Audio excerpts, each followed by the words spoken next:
Vamos dar início hoje a uma nova série de estudos bíblicos. Neste programa, nós já estudamos alguns temas que nos tomaram bastante tempo. Por exemplo, a história da fé cristã, começando em Jerusalém, com os eventos narrados no livro de Atos dos Apóstolos, depois os períodos de perseguição sob o Império Romano, a transformação do cristianismo em religião oficial do Império, e assim fomos avançando, passando pela Idade Média, pelo Renascimento e chegando até os nossos dias.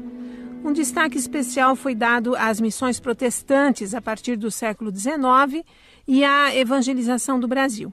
Estudamos a vida de muitos missionários, tanto homens quanto mulheres, que atuaram de forma decisiva na implantação do protestantismo em nosso país, com ênfase no trabalho dos presbiterianos, dos metodistas e batistas. Outro tema tratado longamente aqui foi a questão do conhecimento de Deus, a partir do livro de James Packer, O Conhecimento de Deus, o livro de mesmo nome. Estudamos também as cartas às 7 igrejas do Apocalipse, a partir da obra de John Stott, O que Cristo pensa da Igreja. Depois, estudamos por mais de um ano a carta do apóstolo Paulo aos Romanos, e, finalmente, a carta aos Efésios, que também nos manteve ocupados por igual período, porque rendeu mais de 70 programas. No final de outubro, comecei uma pequena série sobre a história da Reforma Protestante do século XVI, porém recuando até os primeiros movimentos reformistas, já no século XIII, e indo até a consolidação do luteranismo na Alemanha e a expansão do calvinismo nos países do norte da Europa. Essa série, recém-concluída, resultou em 12 estudos. Então, diante de nós, temos a oportunidade e o desafio de abraçar um novo tema. Como não existe assunto mais nobre para um cristão se dedicar do que o estudo da Palavra de Deus, eu me decidi por continuar estudando os livros que compõem essa coletânea inigualável. E escolhi desta vez o livro ou a carta aos Hebreus. Fiz essa escolha não porque eu mesma tenha domínio sobre esse assunto, sobre o assunto desse livro, mas justamente pelo contrário, porque não tenho. E acontece também que, sem dúvida, esse livro apresenta algumas ou até mesmo muitas dificuldades. Foi, portanto, para vencer essas dificuldades que eu me propus esse desafio, que espero enfrentar junto com você, meu ouvinte. Que o Senhor nosso Deus, autor da Bíblia e autor da nossa fé, nos abençoe nessa empreitada, iluminando a nossa mente, mantendo humilde o nosso coração e concedendo-nos tempo para alcançar tão nobre objetivo. Portanto, vamos ao estudo de Hebreus. Reverentemente, façamos primeiramente a leitura dos 4 primeiros versículos. Acompanhe essa leitura. Hebreus, 1º capítulo, do 1º ao 4º verso, em que a palavra de Deus diz assim: Havendo Deus, outrora, falado muitas vezes e de muitas maneiras aos pais pelos profetas, nestes últimos dias nos falou pelo Filho, a quem constituiu herdeiro de todas as coisas, pelo qual também fez o universo. Ele, que é o resplendor da glória e a expressão exata do seu ser, sustentando todas as coisas pela palavra do seu poder, depois de ter feito a purificação dos pecados, assentou-se à direita da majestade nas alturas, tendo se tornado tão superior aos anjos quanto herdou mais excelente nome do que eles. Meu ouvinte, eu falei há pouco que o livro de Hebreus apresenta algumas dificuldades. Quais são elas, então? Bem, a primeira dificuldade é justamente decidir se Hebreus é uma carta ou é um livro. Sabemos que Atos dos Apóstolos, os 4 Evangelhos e o Apocalipse são livros do Novo Testamento, e que Romanos, Gálatas, Efésios, 1 e 2 Coríntios e demais textos escritos por Paulo, Pedro, Tiago ou Judas são cartas. Mas como podemos classificar Hebreus?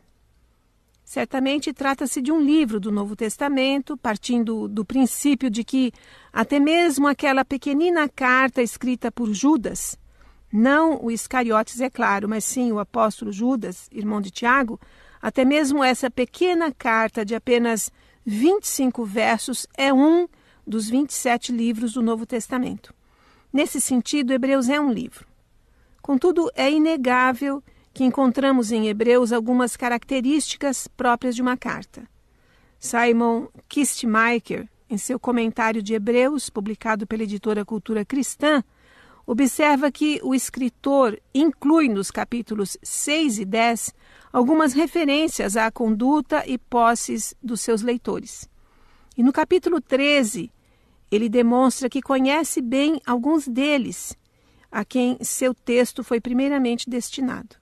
Também chama Timóteo de nosso irmão e menciona que Timóteo, já liberto da prisão, o acompanhará quando for visitar os leitores.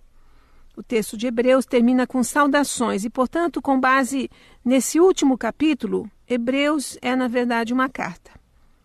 Ainda assim, se nós o compararmos com as epístolas de Paulo, Tiago, Pedro, Judas e João, notaremos que a saudação que é comum nessas cartas, com a exceção de 1 João, essa saudação está ausente em Hebreus.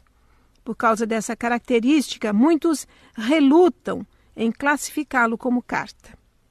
Simon observa ainda que considerar Hebreus como um tratado, a fim de evitar o uso das palavras epístola ou carta, não é de todo satisfatório. Um tratado consiste de uma exposição ou discurso sobre um tópico, mas Hebreus ensina várias doutrinas, intercalando-as com exortações pastorais. Assim, a dificuldade permanece, qualquer que seja a palavra usada para descrever esse livro do Novo Testamento. Uma solução para o problema é chamá-lo simplesmente de Hebreus, como fazem algumas recentes traduções da Bíblia. No caso dos estudos que agora nós estamos iniciando, eu optei por chamar Hebreus de carta, uma vez que ela é considerada uma das epístolas gerais do Novo Testamento, e na minha Bíblia, edição atualizada de João Ferreira de Almeida, ela recebe também a classificação de epístola. Mas essa, meu ouvinte, não é uma grande dificuldade. Grande dificuldade em Hebreus é a questão da autoria. Quem é o autor humano de Hebreus? Simon Kistemaker, em seu comentário que eu já citei, nos dá uma valiosa ajuda nessa questão. Ele diz que quando Orígenes, o teólogo do 3º século, foi questionado sobre a autoria de Hebreus, ele disse: somente Deus sabe com certeza quem escreveu a epístola. Ele disse isso em 225 da nossa era. Se os estudiosos, no alvorecer da era cristã, não sabiam quem escreveu Hebreus, nós certamente não os sobrepujamos. Naturalmente, os eruditos têm sugerido possíveis candidatos, mas eles recorrem a hipóteses. Martinho Lutero, por exemplo, pensava que Apolo era o autor de Hebreus. Ele baseou sua hipótese em Atos, capítulo 18, versos 24 a 26, onde lemos: entretanto, um judeu chamado Apolo, natural de Alexandria, chegou a Éfeso. Ele era um homem instruído, com conhecimento completo das Escrituras. Ele era instruído no caminho do Senhor e falava com grande fervor e ensinava com precisão a respeito de Jesus, embora conhecesse apenas o batismo de João. Ele começou a falar ousadamente na sinagoga. Quando Priscila e Áquila o ouviram, o convidaram para sua casa e lhe explicaram o caminho de Deus mais apropriadamente. Lutero enfatizou que Alexandria, de onde Apolo veio, era um grande centro educacional, onde Apolo aprendeu a expressar-se com habilidade na língua grega. Apolo usou a Septuaginta, tradução do Antigo Testamento para o grego, porque ela foi originalmente publicada em Alexandria. Apolo conhecia a fé cristã, ouviu Paulo pregar em Éfeso e foi instruído no caminho de Deus mais apropriadamente por Priscila e Áquila. Ele possuía um conhecimento completo das Escrituras, ensinava com precisão a respeito de Jesus e tornou-se um destacado pregador. Para Martinho Lutero, Apolo era o mais qualificado para escrever a Epístola aos Hebreus. A hipótese é de fato atraente e responde a várias perguntas. No entanto, o silêncio dos séculos é revelador. Poderíamos esperar que Clemente de Alexandria, no ano 200 da nossa era, dissesse algo sobre esse assunto, mas ele omite o nome Apolo. Em vez disso, ele atribui Hebreus a Paulo. Será então que Paulo é o autor de Hebreus? Por séculos, as pessoas têm aceitado a autoria paulina dessa epístola. Desde a primeira publicação da versão do rei James em 1611 até hoje, muitas pessoas têm aceitado o título literalmente, a Epístola de Paulo, o Apóstolo, aos Hebreus. Contudo, na margem de algumas Bíblias dessa versão, o leitor encontra a seguinte observação: autoria incerta, geralmente atribuída a Paulo. A incerteza da autoria paulina provém da diferença entre as epístolas de Paulo e Hebreus. Começando com a linguagem de Hebreus, nós vemos uma nítida diferença. Nada em Hebreus nos lembra o estilo, a maneira de falar, a escolha das palavras e o material das cartas de Paulo. A linguagem de Hebreus simplesmente não é a linguagem de Paulo. As doutrinas encontradas em Hebreus não encontram eco em nenhuma das epístolas de Paulo. Geralmente nessas cartas, as referências cruzadas das principais doutrinas são evidentes. Mas não é assim em Hebreus. As doutrinas do sacerdócio de Cristo e da aliança são exclusivas de Hebreus, mas estão ausentes nas cartas de Paulo. O uso dos nomes que se referem a Jesus em Hebreus também difere do uso feito por Paulo. Em suas primeiras epístolas, Paulo refere-se ao Senhor como Jesus Cristo. Mas nas últimas, essa combinação é invertida. Paulo o chama de Cristo Jesus. Ele raramente escreve Jesus. O autor de Hebreus, por outro lado, repetidamente chama o Senhor pelo nome de Jesus. Por 3 vezes, o autor de Hebreus usa a combinação Jesus Cristo. E somente uma vez ele diz Senhor Jesus. A Epístola aos Hebreus, no entanto, não tem a combinação Cristo Jesus, que é tão comum nas epístolas paulinas.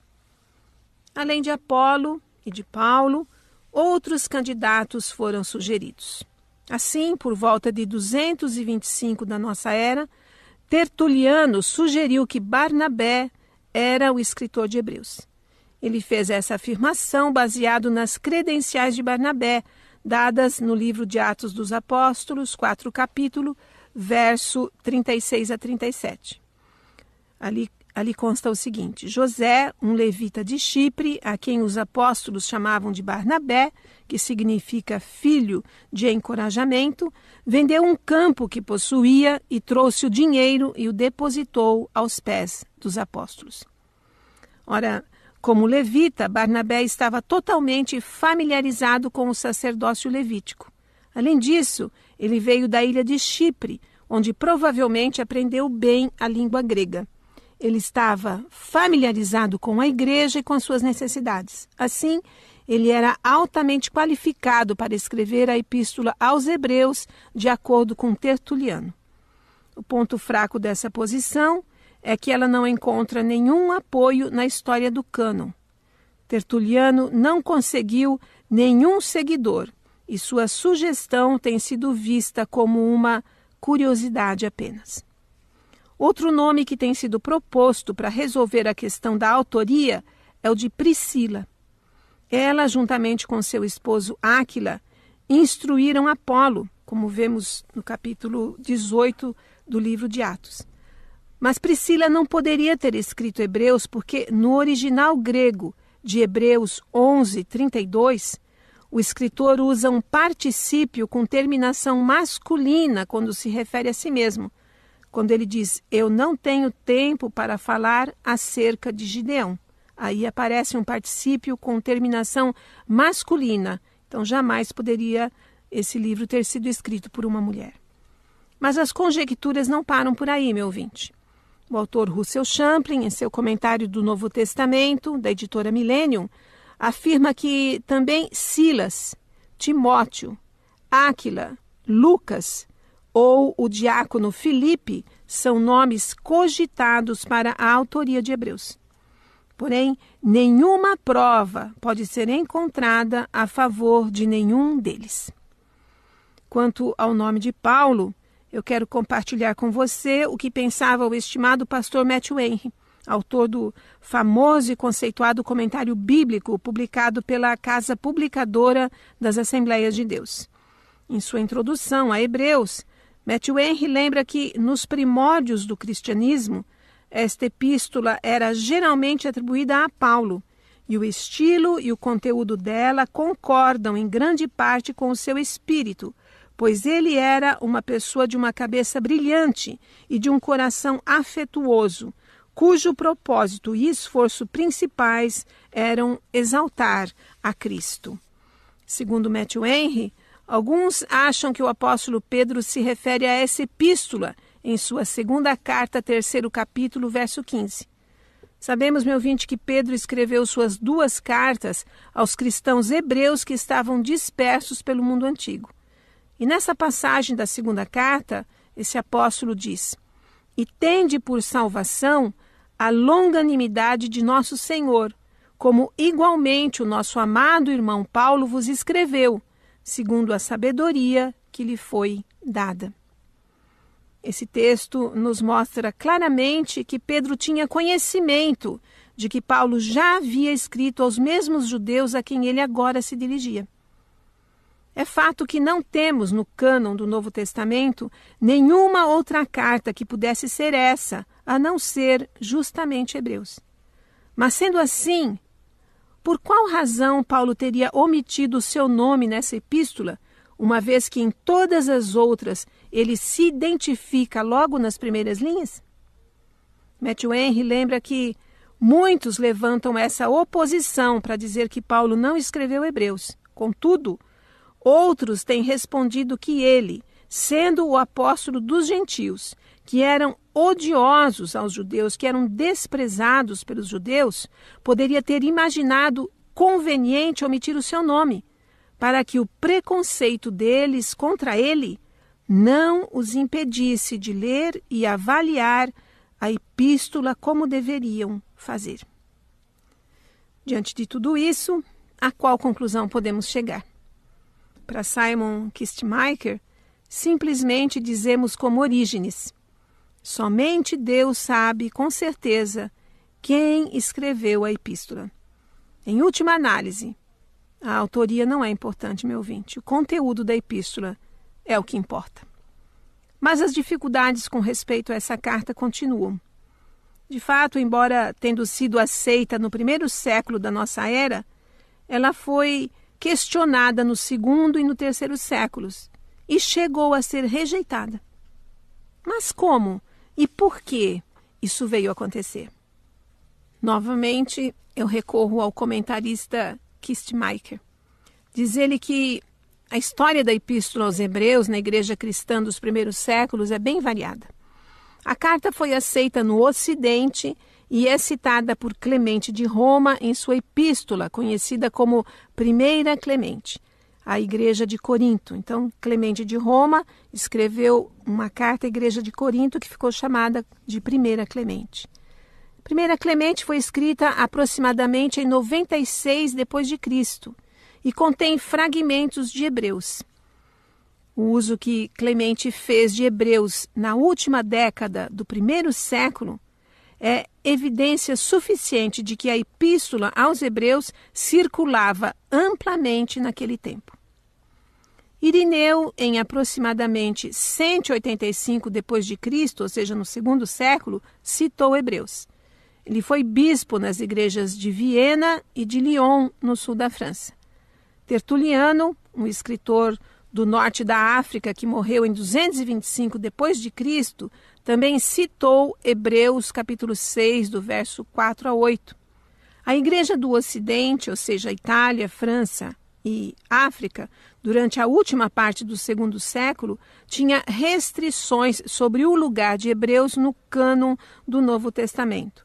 Por exemplo, a lista dos livros do Novo Testamento, conhecida como cânon muratoriano, que presumivelmente data de 175, não inclui a Epístola aos Hebreus. Mas qual a razão para essa restrição, meu ouvinte? A razão para essa reserva pode ser encontrada nas controvérsias do segundo e terceiro séculos.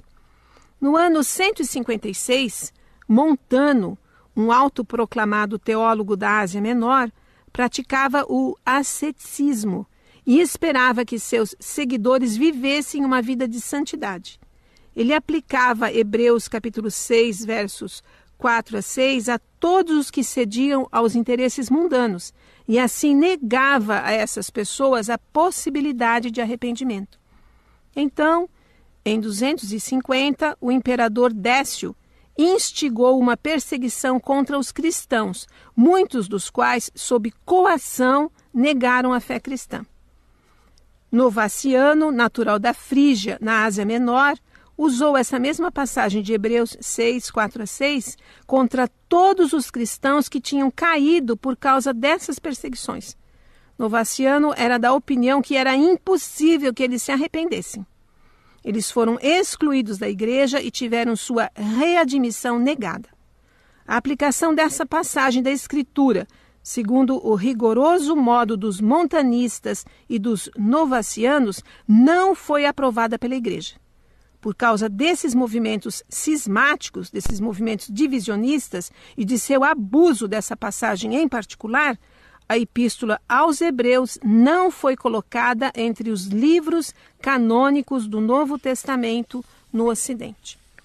No terceiro século, a Igreja do Oriente, que era formada pelos cristãos do Egito e da Síria, aplicou a regra de que, para um livro do Novo Testamento ser considerado canônico, ele devia ser apostólico. A Epístola aos Hebreus era considerada pelos cristãos do Oriente como tendo sido escrita por Paulo, que era apóstolo, e, portanto, Hebreus foi aceito como livro canônico. Como prova disso, Clemente de Alexandria, aproximadamente no ano 200 da nossa era, atesta que a carta é de autoria de Paulo. E o manuscrito do papiro alexandrino, datado da mesma época, coloca a Epístola aos Hebreus entre as de Paulo, depois de Romanos e antes de 1 Coríntios. Esse é um dos documentos mais antigos do Novo Testamento de que se tem notícia.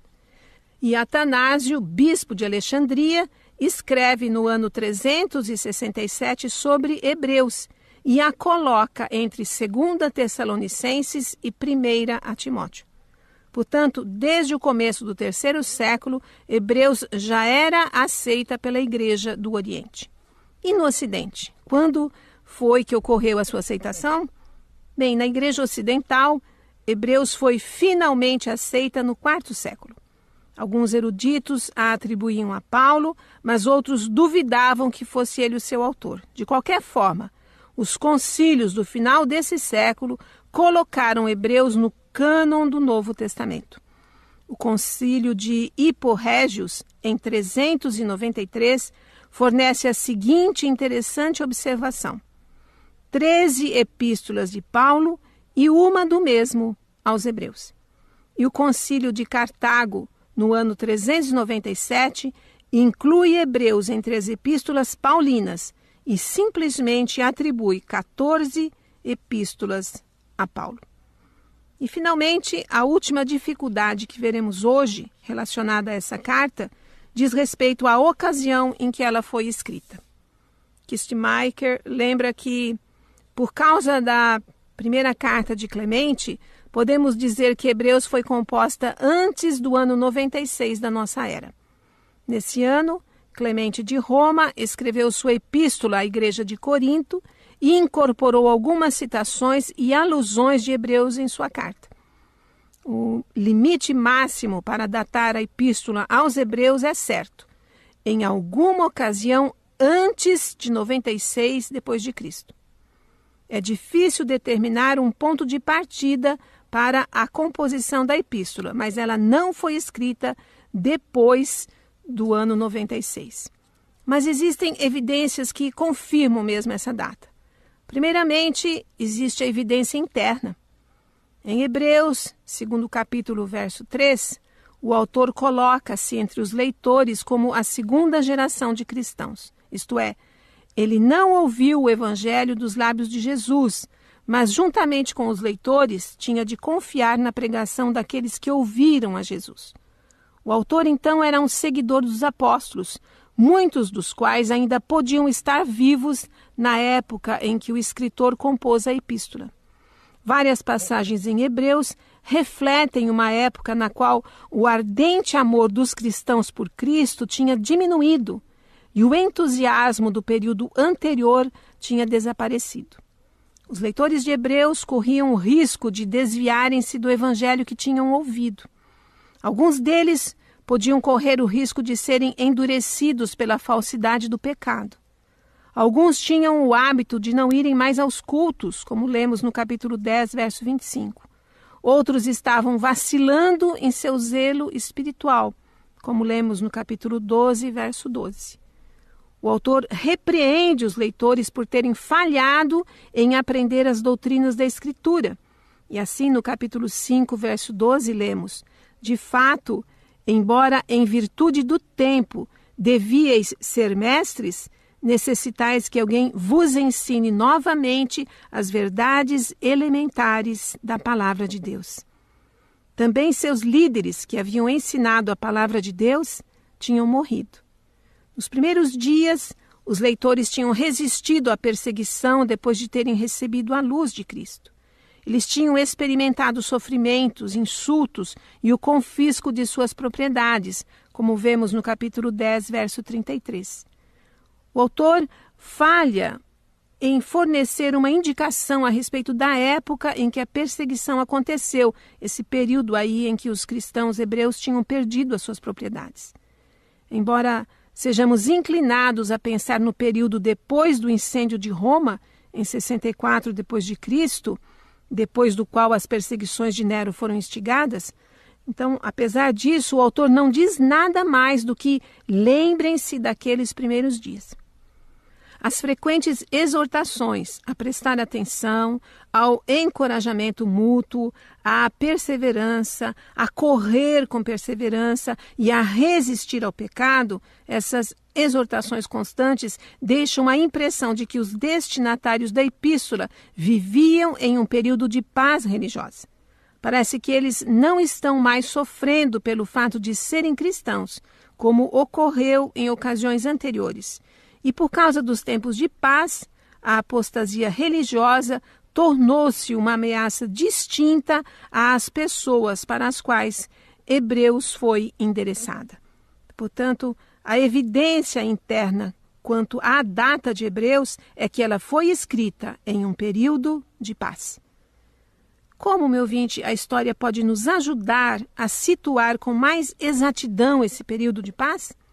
Bem, esse será o primeiro assunto do nosso próximo estudo.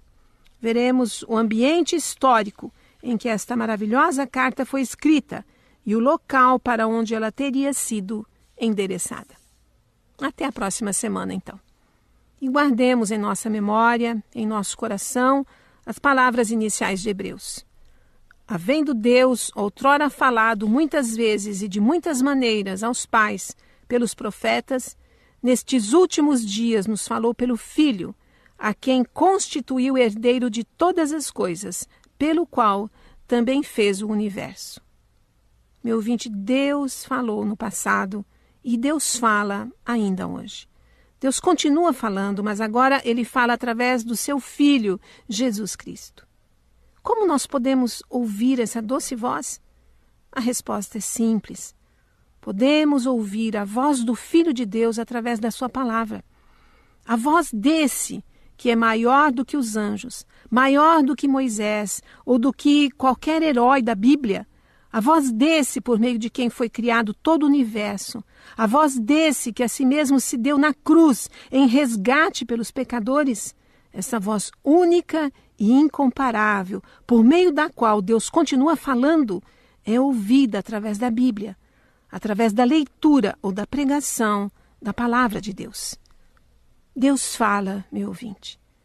Devemos ouvir sua voz em Cristo Jesus. Num tempo tão cheio de ruídos ensurdecedores, tão cheio de pregadores que glorificam a si mesmos e não ao Senhor Deus, é mais do que necessário nos voltarmos para a Bíblia e ouvirmos a voz desse, por meio de quem Deus continua a nos falar. Sua voz não está apenas nos evangelhos, mas em toda a Escritura Sagrada, porque toda ela é palavra de Cristo, toda ela é palavra de Deus.